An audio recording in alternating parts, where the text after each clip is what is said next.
Coming up, some people say Trump should unite the country. I agree, but I think he needs to divide it first and then unite it on a new basis. I'll explain. I'm going to consider a simple new solution to healthcare that involves replacing Obamacare with something a lot better.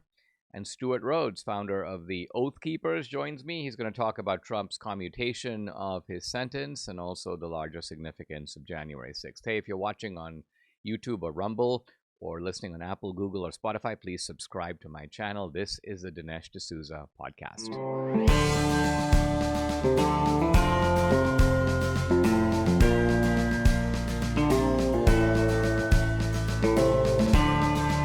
America needs this voice. The times are crazy. In a time of confusion, division, and lies, we need a brave voice of reason, understanding, and truth. This is the Dinesh D'Souza podcast. I want to begin by reflecting on this idea that is pushed pretty aggressively now in the culture that, and by the media, that Trump should be a uniter. Now, for the Democrats, there is an element of gross hypocrisy in all this. They never bother to unite. When Biden comes in, he might say rhetorically, I'm going to be a great uniter, but right away he sets about aggressively pushing his agenda, going after Republicans and conservatives. In fact, not only going after them rhetorically, but going after them politically, going after them prosecutorially, indicting them, trying to lock them up under various pretexts, the FACE Act, parents protesting school board meetings, of course, January 6th.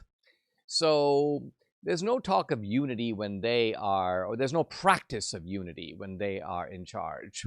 And yet, when they're on the defensive in the minority, they lose the election, suddenly it's time to unify. And what the Democrats mean by unity is that we should take what we want and we should take what they want and kind of meet halfway. As I mentioned, they don't do it, but they want us to do it. And I think they're a little shocked that we aren't doing it. Trump isn't doing it. Now, Trump did some of it in 2016, and other Republicans have usually done it, which is to say, bended toward what the Democrats want, to find some kind of meet them in the middle type of compromise. But what Trump is doing is he's following a model that I think is very indicative of transformational presidents. And that is, he is dividing in order to unify. In other words, there was an interesting observation made by the historian Arthur Schlesinger, who apparently was having a conversation with Clinton, and Clinton was talking about the fact that he liked to govern from the middle, as, by the way, Bill Clinton mostly did. And Arthur Schlesinger said that although great presidents are unifiers, they're unifiers in retrospect. What a strange thing to say, but here's what it really means.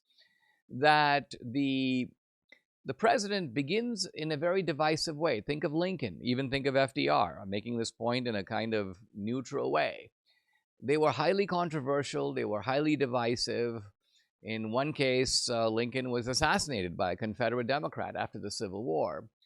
But the country came together after Lincoln pretty much on a Republican basis, and it stayed that way from 1865 all the way till the 1920s. The Republicans, in fact, had the dominant majority. And then FDR kind of did the same thing. He divided the country. He was extremely divisive. In fact, he said things like, he said of the people who hated him, he said he welcomed their hatred.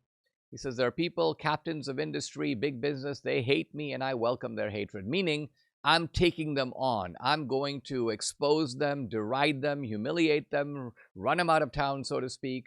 And then the idea was I'll reunify the country essentially on the basis of an embrace of the welfare state, an embrace of democratic principles. And in fact, FDR did that. The country was, in a sense, unified. I say unified in that Republicans didn't seriously contest for power, until the 1950s. And even then, they were very much beholden to the welfare state. In a sense, the FDR era, which began in 1932, didn't really end till 1980 when Reagan was elected. And Reagan was, in his own way, a divider in order to unify. And that's how we got the Reagan era from 1980 all the way to Obama. So Trump, I think, understands this in his bones. I'm not sure he has done this kind of an historical survey. He doesn't really need to. But this is the new Trump, and I think this is the transformational Trump. This is the Trump that will go down in history. Trump would have been a significant figure no matter what. But if Trump had only won in 2016 and then pushed out in 2020, and the Democrats got power and then won this election in 2024, Trump would be seen as someone who obstructed the Obama era, but then Obama got his third term through Biden and perhaps his fourth term through Kamala Harris. Obama would have been the defining figure of the age and not Trump. Instead, what we have is Trump bringing the Obama era to a rough and sudden end in 2016. The Democrats steal the 2020 election and regroup with Biden, but it's a flailing presidency from day one. And then Trump seizes it from them again in 2024. So I think when you match Trump against Obama, and Obama's done a lot of damage. He has had, in a sense, 3 terms to do it. And so there is a lot to be undone. But I think Trump becomes, not Obama, the towering figure of the age. I saw an interesting article that calls Trump the new American Caesar. And the article, just reading the title, I thought, I didn't read the article, but it seemed obviously kind of negative. Trump is the new American Caesar. This, of course, plays into the idea that sort of Trump is a dictator, Trump is an autocrat. Caesar, of course, wanted to be emperor of Rome. He wanted to bring an end to the Roman Republic. This is all the kind of image of Caesar. And it's an image of Caesar that is highly influenced by Shakespeare's Julius Caesar, where in some ways Brutus and Cassius, the 2 guys who organized the conspiracy against Caesar, are the heroes, and they are the ones who get rid of Caesar, assassinate Caesar, even though at the end, of course, Brutus and Cassius are themselves defeated by Mark Antony, and in a sense the spirit of Caesar prevails in the end. Now I was thinking about this idea of a Caesar with regard to Trump, because there is something larger than life about Trump. There is something that looms large, larger than a normal politician fighting his way through the thicket of Democratic politicking. And all you have to do is look at all the people around Trump. Look at even the people on the Republican side. There is a kind of a gap, a chasm between them and Trump. And then I thought back to Caesar, because the interesting thing about Caesar, now Caesar himself, of course, was not elected. But neither, of course, were Brutus and Cassius. They were part of the Roman aristocracy. They were part of the Senate. They weren't directly elected either. Many of them got their positions because they came from noble families. And the real difference between Caesar and the Senate was not that one was elitist and the other was not. They both were, in a sense, from the elite. Their sources of elitism might have been different. From Caesar's case, military conquest, that's what set him, in a sense, apart. And for the Roman senators, it might have been noble birth, the patrician lineage, and so on, family connections. But the key point was that Caesar was, in fact, on the side of the people. In fact, Caesar's power came from being able to mobilize the people against the aristocracy, against the class represented by Brutus and Cassius. And this is really what Trump does, isn't it? The distinguishing feature of Trump is the normalcy of his discourse, the fact that he talks like a normal person, as if he's having a conversation with you, at a time when virtually no other politician does that. Politicians speak in a certain type of lingo, and Trump doesn't. And this is why you have a lot of ordinary people who, even though they are far removed from Trump, I mean, they couldn't dream of having Mar-a-Lago, a place like that for themselves. They aren't billionaires. They don't have a private plane. They don't have their name, if you will, in gold letters. They don't own golf courses, any of that. They haven't been on The Apprentice. They aren't the ones who said you're fired. They're not cultural celebrities, so they couldn't be more different than Trump. And yet, not only do they identify with him, but he genuinely relates to them. I'm struck by the image when Trump went to North Carolina, and he's standing there with a bunch of people at the press conference, and you look at them, and they're like, at least 2 or 3 of them look like mountain men. They look like they are from the hills, and yet Trump treats them with unflagging courtesy and dignity, and he gives them the microphone, and 1 or 2 of them talk about how insurance companies screwed them over.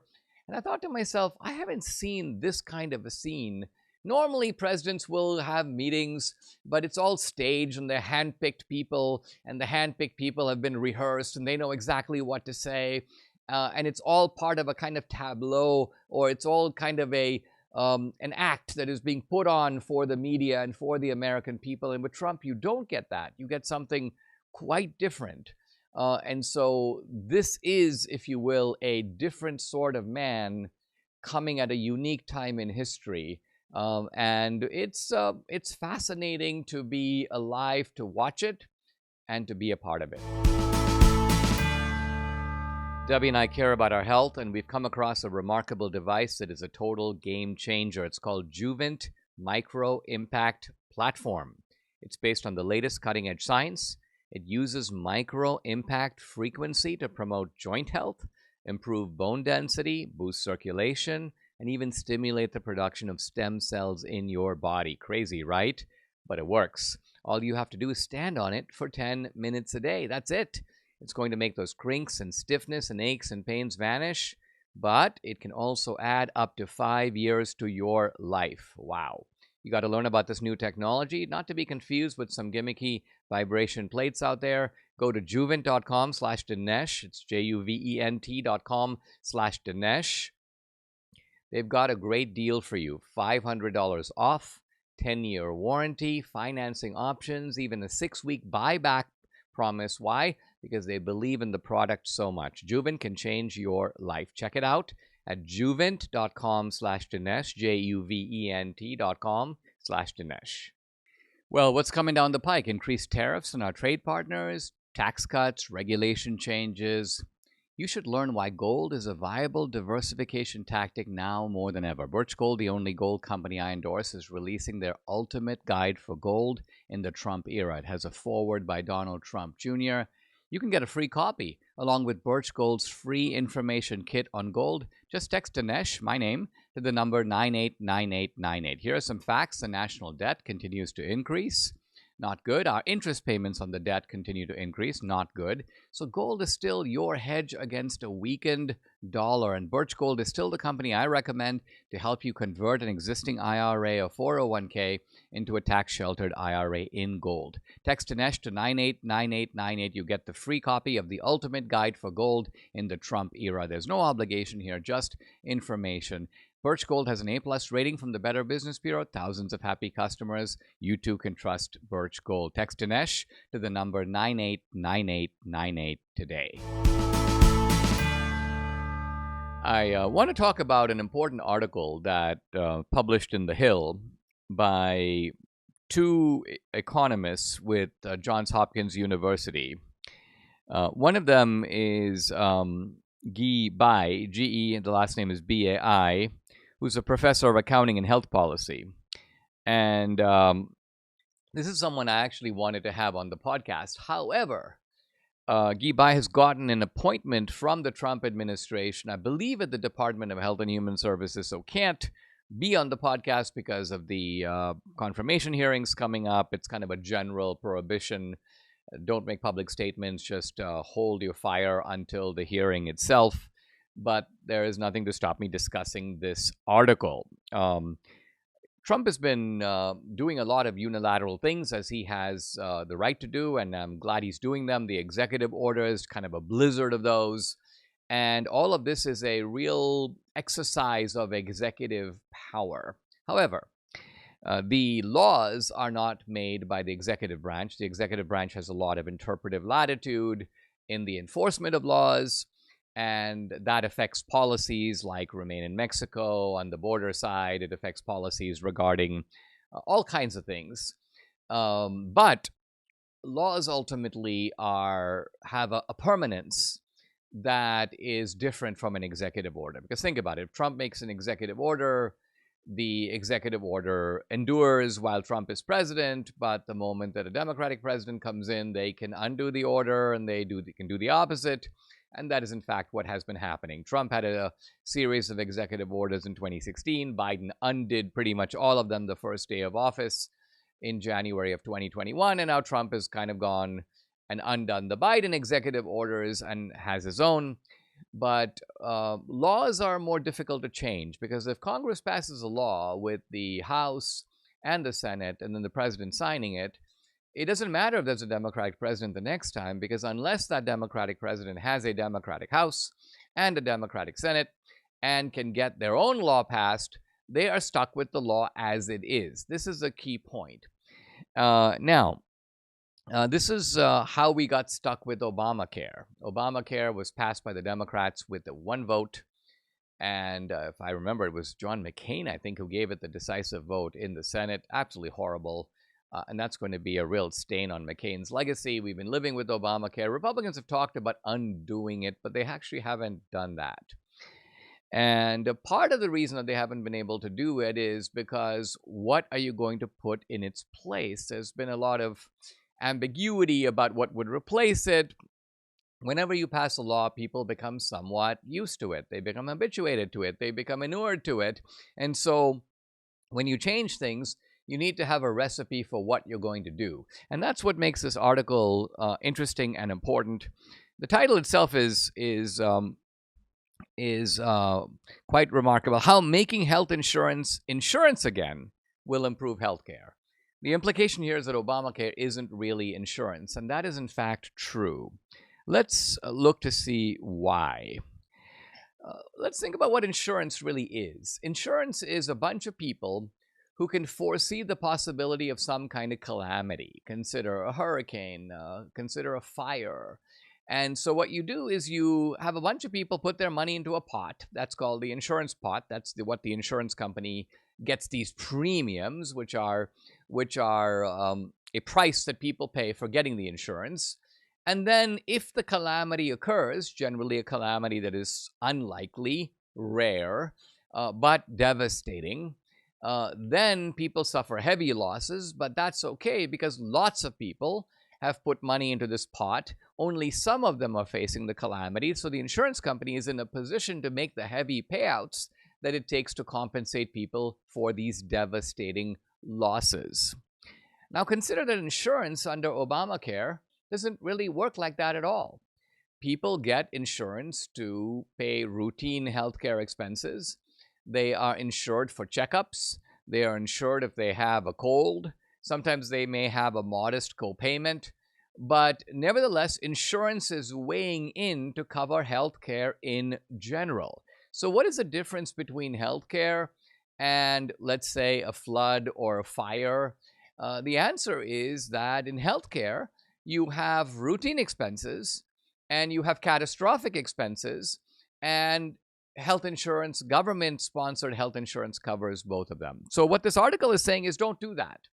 Let's separate the two. Let's separate catastrophes from routine healthcare. Now, the reason that this makes a lot of sense is think about an analogy like someone, because when we talk about healthcare, people will say, well, yeah, but we need to give people healthcare because healthcare is a right. Without healthcare, people can't survive. Kind of like saying you need to give people food because food is a right. Well, food may be a right against starvation, at least certainly in an affluent society, but still the government doesn't cover the cost of all our food. The government says there may be a few people, minority, a segment of our society that can't pay for food, so we're going to give those people, let's say, food stamps. Everybody else pays for their own food. Now, with regard to healthcare, why don't we have people pay for their own routine healthcare expenses? There might be a few people, again, a small minority in our society that can't afford it, And so the government would then subsidize those people. But the majority of people, the run-of-the-mill American, can afford it. Now, some people will say, well, but healthcare is kind of expensive. Well, guess what? The reason that routine healthcare is expensive is because it is covered by insurance. Think about it this way. The doctor knows, the hospital knows, the healthcare provider knows that you, the customer, are not paying. And since they know that some third guy is paying, they have no hesitation in jacking up the price. This is what anybody would do when someone else is paying. And so the customer has no incentive to say, hey, why are you doing 8 checkups on me? Why are you doing 17 different tests? Do I actually need 17 tests? Or is it the case that you're billing the insurance company for all those tests? So this is the reason that healthcare, routine healthcare, costs more than it ought to. And I say this because, not based upon some theoretical argument from some economics textbook, Americans for decades, if not centuries, paid their own routine healthcare expenses. And they were quite able to do it. Now, this is entirely different from paying for catastrophe. Think of something like auto insurance. Does the government insure you in getting, let's say, for example, having your car washed? No. Does the government insure you in getting an oil change? No. Do you need car insurance in order to cover routine expenses of maintenance? No. By and large, insurance is for serious eventualities. You have a car crash, your car is totaled, your car is smashed, you need a new car. In those cases, insurance steps in. Why? Because those events are rare. But everybody has to maintain their car. Everybody has to wash and clean their car. Everybody has to get the snow off their car if they live in a snowy environment. And the same is true with healthcare. We need, in other words, if we're going to have some kind of government type of insurance, I'm not sure we need any, but if we did, we would need catastrophic health insurance. When I say I'm not saying that we do. It is possible for people to buy catastrophic health insurance. But let's say you have a government program. I think what this article is saying is, let's limit it to catastrophic health insurance. And because catastrophic events are rare, that type of insurance would be a lot less expensive. So healthcare is a giant burden on our economy. And the reason for it is that it is abused all the way. And look, the ordinary person using healthcare is abusing it too. Why? Because they have an incentive to abuse it. And they have an incentive to abuse it for the simple reason that they are not the ones paying. If you went to the grocery store and somebody told you, listen, here's a cart, get whatever you want, but when you show up at the counter, you're not going to be the one that pays, everybody's going to go, well, all right, well, then instead of getting my normal 1 carton of eggs or 2 cartons of eggs because I got a big family, I'll get 7 cartons of eggs. I'll just load up the cart. Why? Because when I show up at the counter, I'm not paying. Some third guy who doesn't even know what's in my cart is going to be footing the bill, and this is great. So you have an incentive to abuse the system. The grocery store has the same incentive to abuse the system. They know that you're not paying, and so they're going to bill some third guy. And so the whole thing becomes a racket. Obamacare is that. It's a massive racket. By the way, the insurance companies were all in on it. They were in on the racket because Obama was forcing them he was really forcing American citizens to buy insurance, even those that didn't want to. And so he was creating mandatory customers for these insurance companies, and they were like, this is fantastic. This racket works from our point of view. So what this article does is it offers at least the beginnings of a way out. Return insurance to what insurance is supposed to be. Insurance is supposed to be a way of compensating for or covering rare catastrophic events, not routine events that you can pay for yourself. For years, customers have been asking if MyPillow sells cross necklaces like the one Mike Lindell proudly wears every day. Well, MyPillow is excited to announce that Mike has partnered with a jeweler right here in the USA to create beautiful sterling silver My Crosses. You can save 30% today using promo code Dinesh at mypillow.com, or you can call 800-876-0227. You can choose from the women's or men's style. The Mycross for women, it has a more delicate look. It's reversible with mother of pearl style translucent white enamel on one side and onyx style black enamel on the other. The Mycross for men, it has a slightly larger cross with onyx style black enamel and a slightly longer, thicker chain. This amazing offer won't last long. Order now. Call 800-876-0227 or go to mypillow.com. Don't forget to use the promo code. It's DINESH, Dinesh. Guys, I'm very happy to welcome back to the podcast Stewart Rhodes.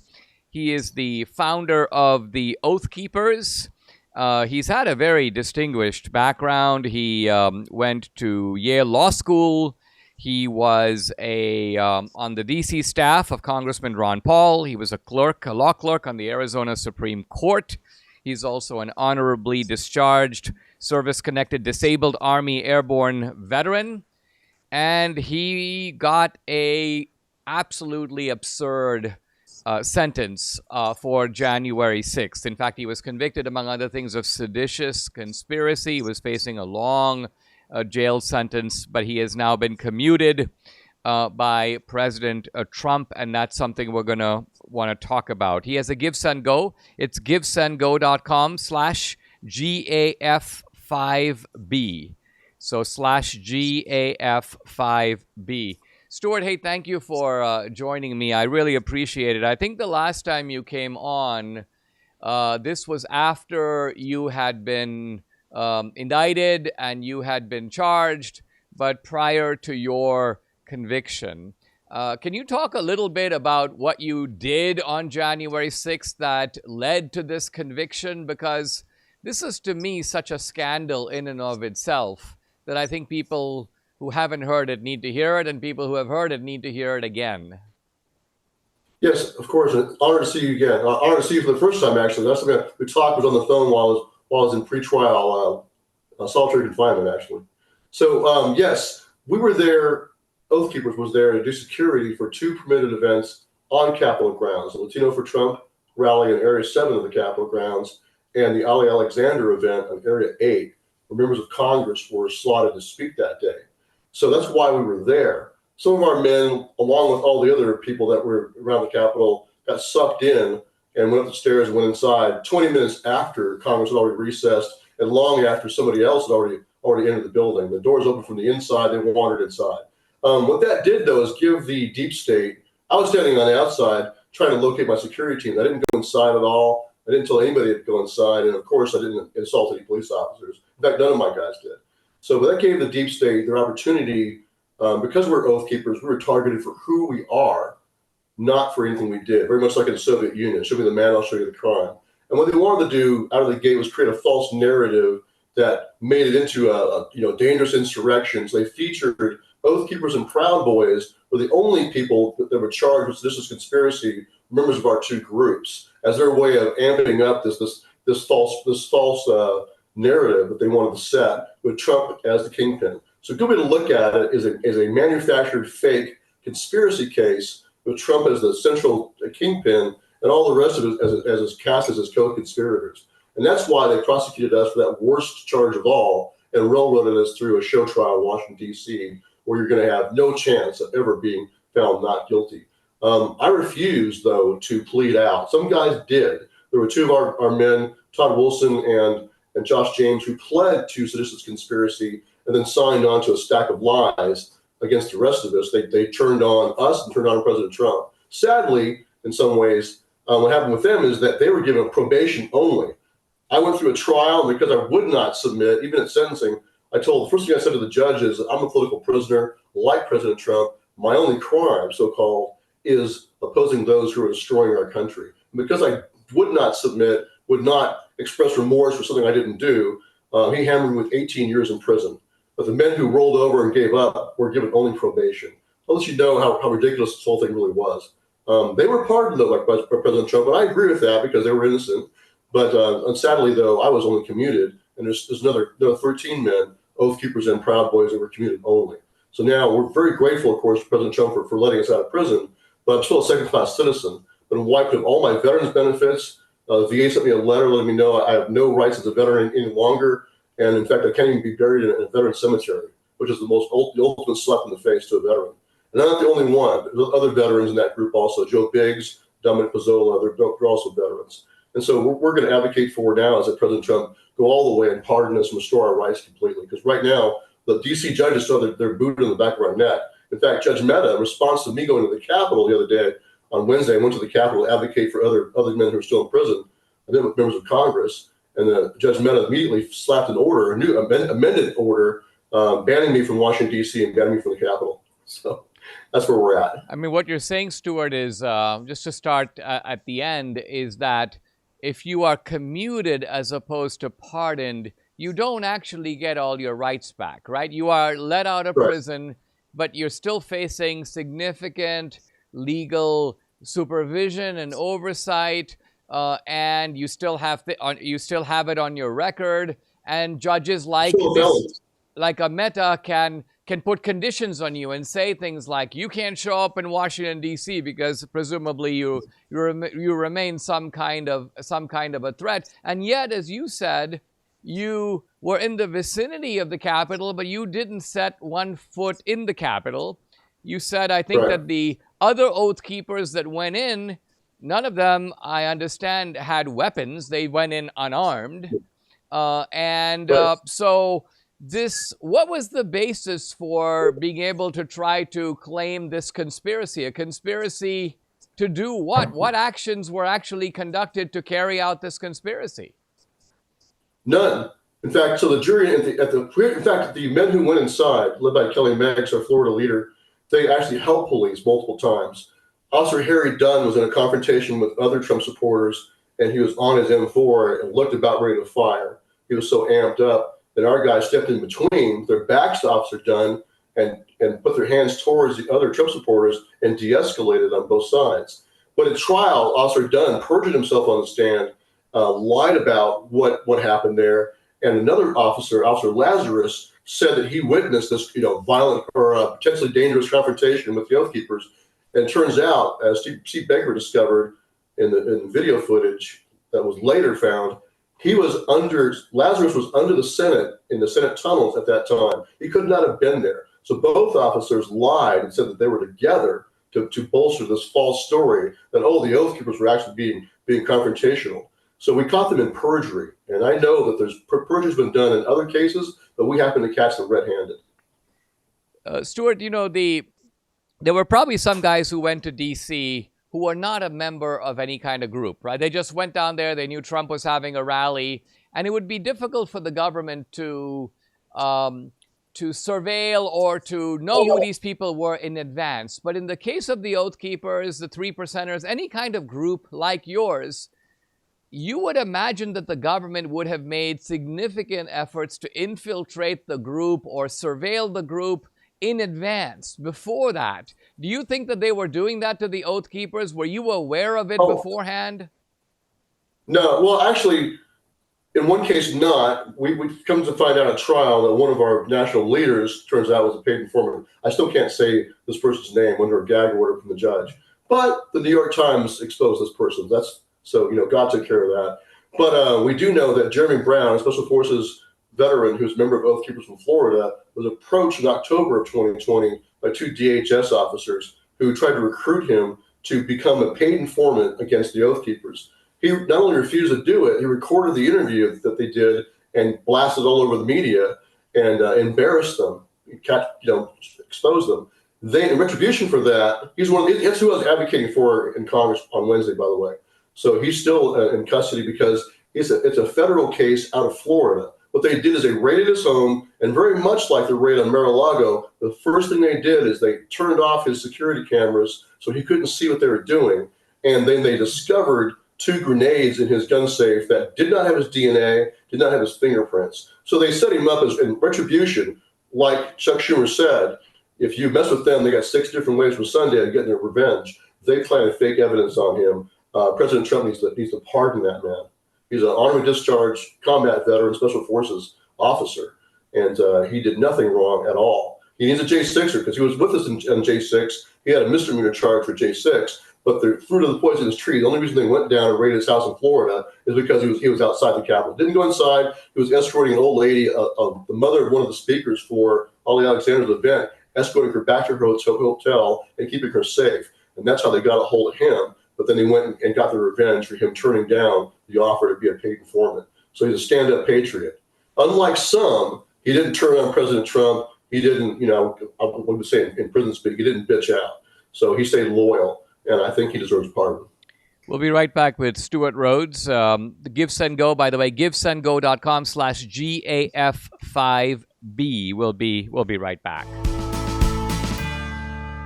I'm back with founder of the Oath Keepers, Stewart Rhodes. We're talking about his sentence following January 6th. Stewart, you were talking about the fact that they accused you of seditious conspiracy. You go before a jury. What did the judge tell the jury that gave the jury the slightest idea that you were carrying out some kind of conspiracy? Well, because they had no statement by me. In fact, they had multiple witnesses saying that I never told anyone to go inside. And in fact, two witnesses, one of the government's own witnesses said that, yes, when they came out of the Capitol, one of the guys who took a plea deal testified, Jason Dolan, that when they came out of the Capitol, the prosecutor asked him, what did Stewart Rhodes say to you when he walked up to him? He said, well, when we told him, Rhodes, that we had gone inside, he said that was stupid. That's what I told him, that was stupid. And another witness testified to the same thing. So their default or their fallback was to instruct the jury, that's what the judge did, that they could infer an implied conspiracy, which means unspoken, to exist as the Oath Keepers walked the steps together. They could infer an implied conspiracy, an unspoken agreement, and they could use our free speech, my political speech, as state of mind evidence against us. So that's all they had was our free speech, and the fact that the guys walked in the Capitol. So that's all they needed, because a DC jury, first of all, they drew the jury pool from the alleged victim pool. The judges themselves described DC, all the residents, as the victim on January 6th, and the judges themselves described themselves as victims too. So the judges were drawing the jury pool from the victim pool. It's as though you were accused of robbing a Walmart, and they drew the jury from the people who were at the Walmart on the night of the crime. That's how absurd it is. They refused any venue change and not give anyone, no J6er got venue change. Of course, the reason why, they didn't want any precedent that President Trump could use when he was then put on trial. They wanted to make sure that Trump would be locked into DC also. It's a complete kangaroo court show trial. The setup was in from the very beginning. Their whole point was to manufacture this false narrative, railroad us through, get us found guilty of seditious conspiracy, and say, see, there really was a conspiracy, and then stick Trump at the top of it. That's what they were going to do. I mean, Stewart, I don't even know the feeling that would have gone through my mind if I was facing the kind of sentence that you were, that you got. Did you feel like this is something that that you were going to be spending years and years and years in prison? Did you think, were you confident that things would be turned around? Did you expect that you would get out? How did you go through this? Well, at first they threatened all of us with life in prison. The prosecutor sent a letter to everybody saying, we consider this analogous to treason, so therefore we're going to ask for life in prison.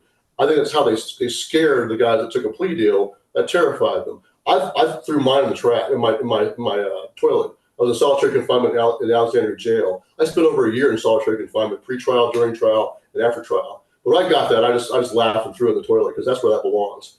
I can't be bought. I'll never turn my back on my country. I'll never betray my oath. As a Christian, I will never bear false witness against anyone else. And the only person I could have turned against would have been President Trump, because I'm at the top of the oath pyramid. They had other guys turning against me, but they were trying to pressure me to turn against President Trump. It's not going to happen. And Enrique Tarrio was the same way. He was told he could go home. They told him directly that if he said that Trump told him to go there, that he could just go home that day. No, he refused to bend the knee. I refused to bend the knee. And my co-defendants, Kelly Meggs, Kenny Harrelson, Jessica Watkins, also refused to bend the knee. So we went and faced the music. That's what's kind of frustrating for us, because the guys who did plead out, like Todd Wilson and Josh James, they got pardons from President Trump. And I agree with that, because they are, in fact, innocent of those charges. But those of us who went to trial and never turned on him got commutations only. So I really do think that the right way to handle this, I would say, is all of us who got commuted because we were targeted for who we were, Proud Boys and Oath Keepers, nothing to do with what we actually did. I believe that we deserve pardons. That's what I think has to happen next. One of the things that I hear the Democrats say, and this is their effort to sort of make a point, is they say, well, you know, it's one thing to pardon the guys who were nonviolent, but there were violent guys on January 6th who got into fights with the cops, who swung batons or pieces of PVC pipe and so on. But the interesting thing is that you guys who got commutations instead of pardons were manifestly nonviolent. You didn't swing a baton. You didn't swing a PVC pipe. Why do you think that this is a case where, because the charges were so serious, the Trump people and Trump said, listen, we can't go as far as pardoning these guys. Well, let's just do a commutation. What do you think was the reasoning for doing that? His staff, that's their perspective, and they have convinced him, at least for the short term, that that's appropriate. But like I said, though, no Trump supporter, in fact, President Trump himself, of course, knows that if you were put on trial, whatever he's accused of, they're going to find him guilty. So it doesn't make a difference what you did or did not do. What they accuse you of, you'll be found guilty of it if you go to trial. I was actually found not guilty on 2 charges, though. I was found not guilty of a conspiracy to disrupt Congress or to obstruct Congress. I was found not guilty of conspiracy to prevent officers from discharging their duties, which tells me that the jury used my open letters to President Trump in my political speech beyond J6, because my open letter said that President Trump should invoke the Insurrection Act, do a mass declassification of all the dirty secrets and exposure, I call it a data jump, but do a mass declassification and exposure of all the dirty secrets that the CIA, FBI, DHS has, which is how they control people. I said the secrets are the swamp water the swamp creatures swim in. It both protects them and controls them. So long as they do what they're told, they're protected. If they get out of line, they could be exposed. And that's how politicians that are corrupt and that are compromised can be controlled. I believe that's exactly what happens in Washington, D.C. So that's what I said. So the jury saw that. Of course, the call on him to invoke the Insurrection Act. And I said that Oath Keepers would stand by, along with all other military veterans, of course, to answer the call. He would call us forth as the militia, as he has full authority to do under federal law. So that's what they looked at and said, oh, that's the conspiracy in their minds. This conspiracy is me advocating that President Trump use the Insurrection Act. I'm sure a D.C. jury saw that as being evidence enough. The judge never told them about the Brandon versus Ohio standard of protected speech unless you're inciting imminent violence that's likely to occur. He said nothing about any kind of line or beyond that speech is protected. He said any speech that by the defendants can be used as state of mind evidence against them. That's what he told the jury. So that he invited them to use my political speech as state of mind evidence to get where they wanted to go in the first place. Do you think, Stewart, that it seemed like for a while that this January 6th narrative was largely in the control of the left? It's the power of the media. There was the continuing torrent of misrepresentations and lies by the January 6th committee. On the other hand, you now have Trump's election. You seem to have a new vibe or a new mood in the country. Do you think that the true story of January 6th has or will come out? Or are we still up against the wall? No, I think that it's become obvious now that it was all about getting President Trump. It was about disqualifying him under the 14th Amendment, being able to run. It was about putting him in prison, if they could, or it was about also making him unelectable. All of those attempts failed, which is why they had to try to kill him twice. And I don't believe that was just lone gunmen. I do not believe that. So, but all of that has failed. God has used, as the Bible tells us, what men mean for evil, God can use for good. Just as Joseph being sold into slavery by his brothers, and then later betrayed by his master's wife for false accusations, the same thing, and put in prison, all that was used for good. The same is true for what has been done to us and what's been done to President Trump. The harder they have attacked him, the stronger he has become, and the more eyes have opened. So I think across the country, I was just at the rally in Nevada where he spoke yesterday. By serendipity, I was flying into Vegas to drive down and pick a truck up that a lady had donated. Her husband was a fire chief and passed away and donated a pickup truck to me. I have nothing. So she donated the pickup truck. But I was stopped off at the rally there, and people were, coming up to me and thanking me for taking a principled stand and not pleading out, not turning on President Trump, So they're thanking me, and all of them know it's a false narrative. I think at least half the country or more now understands that. Same goes in prison. When they saw that President Trump being attacked, and now he's a felon in chief, that only made him more popular among all the inmates. And when he got shot in the ear and stood up like a man, had a warrior's reaction, and pumped his fist in the air, the whole unit, black, brown, Hispanic, black, and white, all just leaped up onto their feet, put their fists in the air, and said, "He's a legit OG." That's the prison speak for highest honor you can give somebody. And another inmate said, "No question." But that's what I believe that's what he won the election, because people saw that reaction. First of all, they knew that God had saved his life. The second, they saw his true character came out. He's a fighter. He's a warrior at heart. You can't fake that. He just jumped up and put his fist in the air. That's how a warrior reacts. So I think that's where he won the working man vote across the board. And people know and understand that this is all a bunch of nonsense. It's only in the echo chamber of Washington, D.C., leftist circles and the media circles that they continue to say, "But you're an insurrectionist." And I went down to the Capitol on Wednesday to go advocate for Jeremy Brown and met with his congressman, Gus Balakis. I'm sorry if I got his name wrong, from Florida. I went in there with another Special Forces retired guy, Ivan Raikling. We went and talked to the congressman. Then we went afterwards down in the basement to have lunch. And folks were walking up to me and asking me to take selfies with them. And then the media models when we came out, so we just stood there for an hour and talked to the media about Jeremy Brown and about the guys in D.C. jail who had not been let out yet. D.C.'s been slow walking, letting these guys out, even though President Trump said immediate release for all the guys that got pardoned. And like you said, a lot of the guys that got pardoned had done or accused of violence. And I was all about them being pardoned. Here's the why. Like I told the media, I wrote articles for Gary Pundit saying the same thing. In America, you're presumed innocent until proven guilty, and that's proven guilty in front of a jury of your peers, an impartial jury of your peers, and in front of an impartial judge who protects your rights of the accused. That demands exculpatory evidence be turned over under Brady, gives you an opportunity to present witnesses. None of that happened for any of our trials. The jury was not unbiased, was not impartial. The judges were not impartial. We were not allowed, for example, we couldn't show a video of Ray Epps on the night of the 5th in front of a crowd in Washington, D.C., saying, "Tomorrow we need to go into the Capitol." He was actually articulating a plan and encouraging others to do it. What we were accused of doing, he was doing on video. And yet we were not allowed to show the jury that. We couldn't show the jury the video of Ray Epps whispering in the ear of Ryan Samsel before Ryan Samsel pushed over the first police barricade. We couldn't even mention Ray Epps' name. So as an example of things we were not allowed to show the jury. And of course, they perjured their witnesses. They did not turn over the video that would show us that Officer Lazarus was actually someplace else when he said he was with Officer Dunn. We couldn't catch him in the perjury at trial. Only later Steve Baker found that and brought it forward. Amazing stuff. Guys, I've been talking to Stewart Rhodes, now commuted January 6th political prisoner. You can support him. Here's the Give, Send, Go. GiveSendGo.com/GAF5B. Hey, Stewart, so much to talk about, but thank you very much for joining me. One last point. Yeah, go for it. After Judge Bennett saw that we were in the Capitol talking to congressmen in the media, when he slapped all those Oath Keepers with an exclusion order from D.C.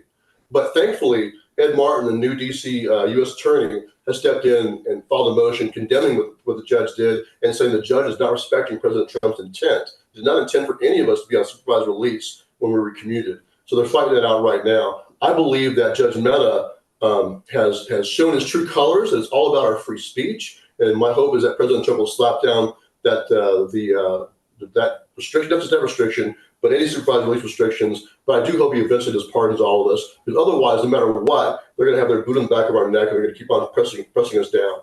It's not going to stop. You're making a good point that the pardon would basically wipe out the judicial order and restore back to you your full rights.